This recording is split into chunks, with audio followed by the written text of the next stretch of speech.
chosen one. Before you take another breath, stop. Hold this space. This is not a chance encounter.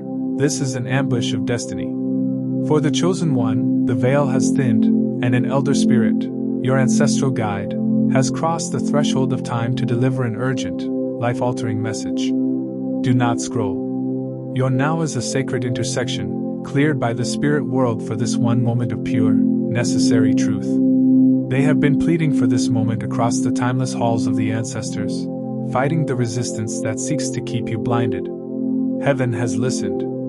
The ground you stand on is about to shake, not from fear, but from the power of a long-awaited revelation. You've felt their touch, haven't you? In the unshakable déjà vu, in the sudden burst of clarity, in the knowledge that someone is always watching over you. You brushed it off as coincidence, but no. They have been reaching, crying out through the lineage, before time runs out. The ancestor says, I never left you. I watched every battle you fought in silence. I saw the exhaustion in your soul, the weariness of carrying others' burdens while your own heart ached. I witnessed the betrayals that cut you, the nights you stood alone on the threshold of giving up. I have stood before the council of elders and begged for this intervention. I couldn't shield you from everything in the physical realm, but now, O chosen one, I protect you in ways you are only now beginning to comprehend. You are here for a reason carved deep in your bloodline. You are being claimed and set apart. Not every breath is equal. Some seconds hold the weight of generations. That deep shift in the air, that heavy peace that settles on you, it is not your imagination. It is the convergence of two realms. The ancestors are speaking. You stand at the doorway of your inheritance. This is about clarity, not confusion. Protection, not paranoia. The ancient whisper says, ask, and the gates of iron shall yield. Knock, and the path of. But the strategies of the enemy. And someone who stood near you, someone whose words were sweet in public but sharp in private, a familiar face, a trusted presence, was uncovered in full light. They had access to your inner space, and they used that access to silently choke your progress at the root. This is not about vengeance, it's about divine justice. But it was what happened next in that eternal courtroom that truly caused the archangels to reel in awe. In the wake of the exposure, after the verdict of release had been spoken, the Ancient of Days rose from his throne. This is not a gesture heaven takes lightly. When he stands, it signals divine intervention and personal involvement. And from the center of that silence, a voice that carries galaxies on its breath commanded, restore everything that was withheld. Accelerate all that was delayed. Release every portion that belongs to my chosen one. The destiny once delayed did not just return, it expanded. What transpired last night was an irreversible, three-act divine upheaval that has already shifted the landscape of your physical reality. It was not a dream, it was a spiritual law enforced. Act 1, the irreversible legal vindication, the courtroom. The divine council was summoned. Into the center was brought your scroll, the written legacy of your life. An angel emerged, carrying the full record of your pain, every lie, every betrayal, every silent sabotage. Michael, commander of heaven's hosts, stood forth, his sword drawn, not to wound, but to divide truth from deception. The decree, with a voice that silenced every realm, the command came. This far and no further. Structures that had resisted your rise, invisible prisons built from words others spoke against you, fears you inherited, patterns you never agreed to, collapsed under the weight of divine fire. The rewriting, Gabriel, the messenger of the Most High, then opened the scroll. What was written in defilement by others' hands was wiped clean. Sentences of sabotage were erased without a trace. The destiny was rewritten, not just restored, but accelerated. God declared, I will restore to you the years that the locusts have eaten. Joel 2 verse 25. And immediately, the process began. Act 2, the internal reconstruction. The temple refitted. Heaven knew a restored calling means little if the carrier cannot hold it.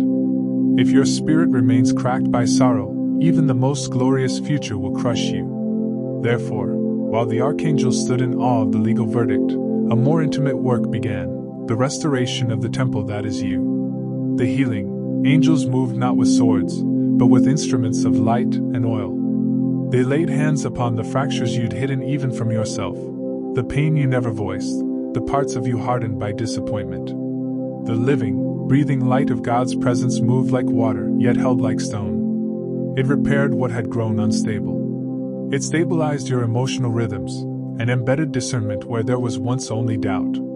The fortification, you were not just healed, you were refitted. Heaven replaced exhaustion with resilience, and embedded discernment where there was once only doubt. Your inner structure was rebuilt because some callings are too weighty for fractured souls, and God ensured that your vessel would not break beneath the magnitude of the coming blessing. You awoke this morning fortified, reinforced, and purified.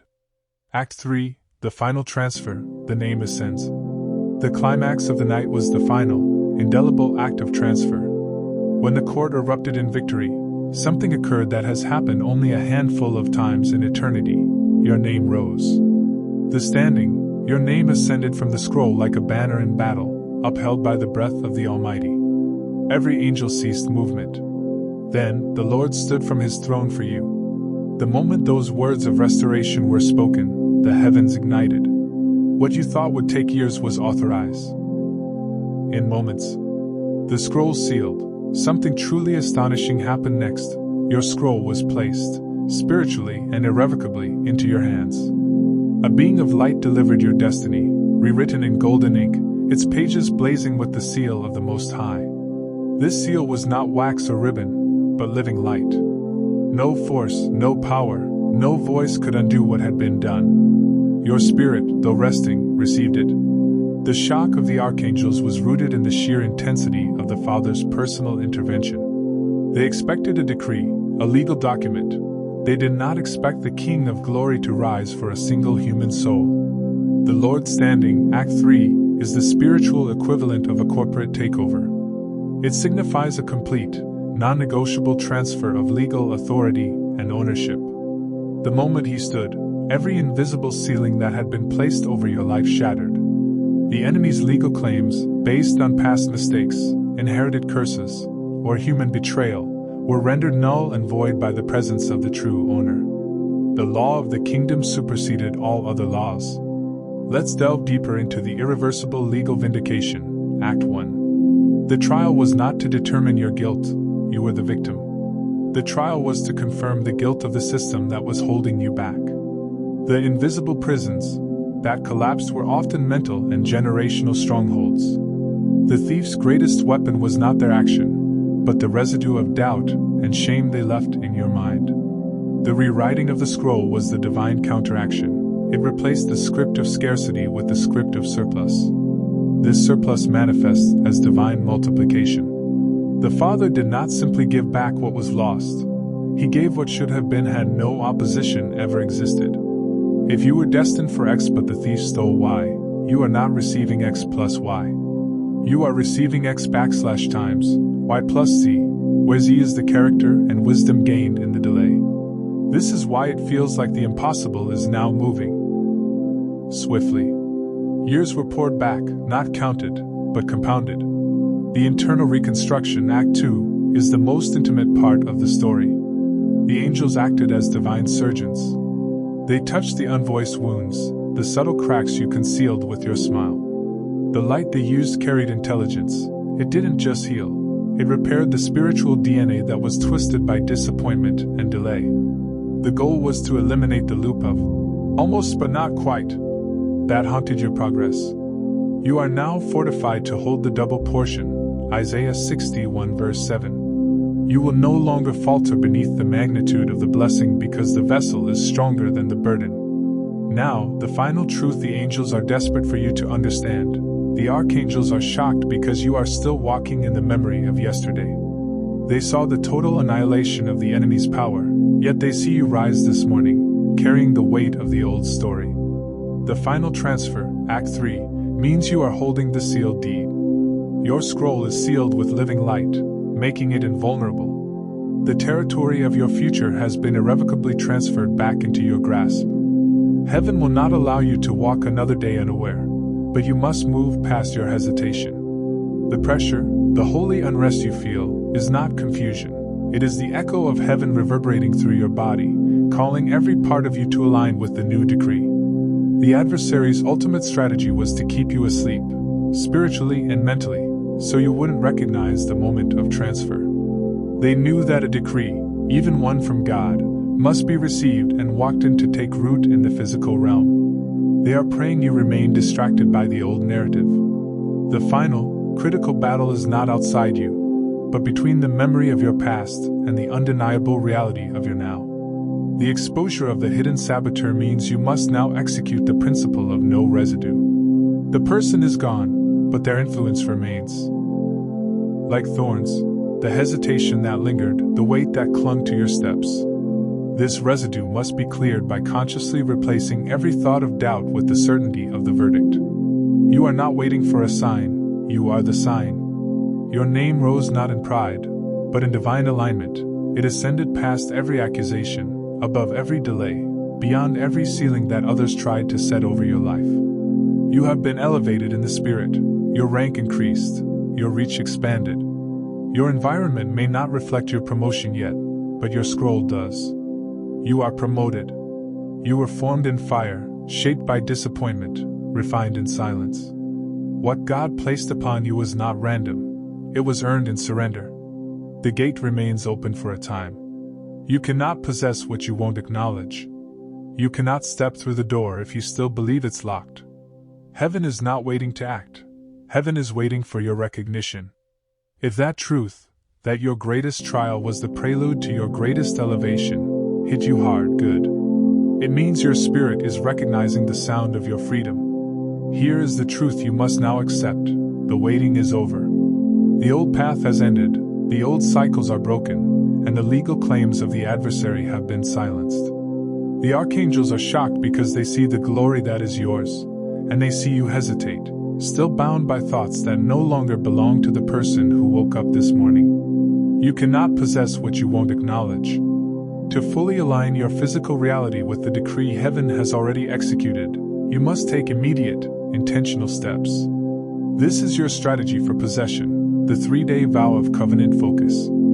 Stop acknowledging the old system. For the next 72 hours, do not speak, think, or dwell on the mechanics of your old problem, the debt amount, the sickness, the delay. This stops feeding energy into the system that was just legally overthrown. Focus exclusively on the verdict. Declare the new scroll. Write down 3 specific, tangible areas where you need to see the divine acceleration manifest. Next to each one, write the decree. Accelerated and multiplied by divine edict. Speak this declaration over your life 10 times a day. Initiate forward motion. Go back and perform the very next small, obedient step you have been delaying. This movement is required for acceleration to take root. If you prayed for provision, take one wise financial step.